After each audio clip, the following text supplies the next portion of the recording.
আসসালামু আলাইকুম Imran, this is me mister Rafsan Kabir. আজ চলে আসলাম একটা ইন্টারেস্টিং একটা ভিডিও নিয়ে। মিয়াবাড়ি মসজিদ বাংলাদেশের বরিশাল জেলায় অবস্থিত একটি 3 গম্বুজ বিশিষ্ট প্রাচীন মসজিদ ও প্রত্নতান্ত্রিক স্থান, যেটা মুঘল সাম্রাজ্যের একটা ঐতিহাসিক একটা বরিশালে স্থানে মসজিদ অবস্থিত। মসজিদটার নাম হচ্ছে মিয়াবাড়ি মসজিদ, আর এটা হচ্ছে একটু গ্রামের মধ্যে। তবে আমি ভিডিওর শেষে আপনাদেরকে বলে দিব যে এখানে আসার জন্য কিভাবে আসতে হবে, কোথায়।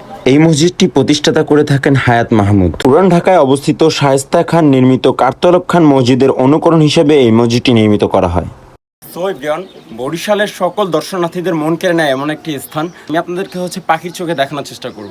মসজিদের ছাদে শোভা পাচ্ছে পাশাপাশি অবস্থানে নির্মিত 3টি সুদৃশ্য গম্বুজ, এবং কি মসজিদের সামনে ও পেছনের দেয়ালে 4টি করে মোট 8টি মিনার রয়েছে।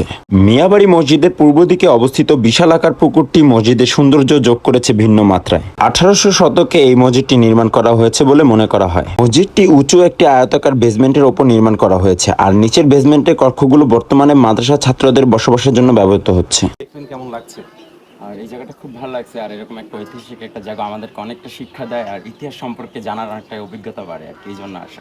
মসজিদের বাইরের কাঠামোতে রয়েছে কারুকার্য। বলা হয় চুর সুরকির সঙ্গে মাসকলাই ও চিতাগুড় পচিয়ে এর নির্মাণ করা হয়। এর অন্যতম নির্মাণ বৈশিষ্ট্য হলো ছাদে কোনো প্রকার রড কিংবা লোহা ব্যবহার করা হয়নি।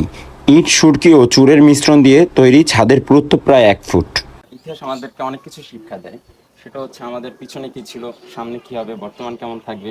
এটার জন্য আমার মনে করি যে এটা ধরে রাখার জন্য এখানে যে অনেক শিল্পকর্মগুলো ঠিক করা দরকার, সেটা করা দরকার। এই মসজিদটি দেখার জন্য প্রথমে আপনার যেতে হবে হাতেম আলী কলেজ চৌমাথা। সেখান থেকে নবগ্রাম রোড ধরে করাপুর ইউনিয়নের করাপুর গ্রামে জনপ্রতি ভাড়া 30 টাকা।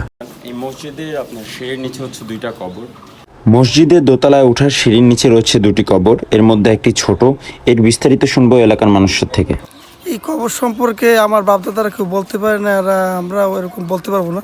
আর এই কবর সম্পর্কে কেউ ভালোভাবে ধারণা দিতে পারছে না। বের হলো আরেকটি চাঞ্চল্যকর তথ্য, এখানে অনেক মানুষ মসজিদে মানত করে থাকেন। ক্ষুদ্র ক্ষুদ্র ইতিহাস থেকে অনেক কিছু শেখা যায়। 63 একর জমির ওপর দৃষ্টিনন্দন এই মসজিদটি নির্মিত হয়ে থাকে। আপনারা চাইলে এখানে ফ্যামিলি নিয়ে আসতে পারেন, আপনার বাচ্চাদের নিয়ে আসতে পারেন। এখান থেকে অনেক কিছু শেখার আছে। ইতিহাস জানা প্রয়োজন, কারণ এটি আমাদেরকে আমাদের অতীত, বর্তমান এবং ভবিষ্যতের সাথে সম্পর্কিত তথ্য সরবরাহ করে। তোমার এখানে কেমন লাগলো? খুব ভালো লাগছে। ইতিহাস সম্পর্কে জানতে পারতেছো, তাই তো? জি।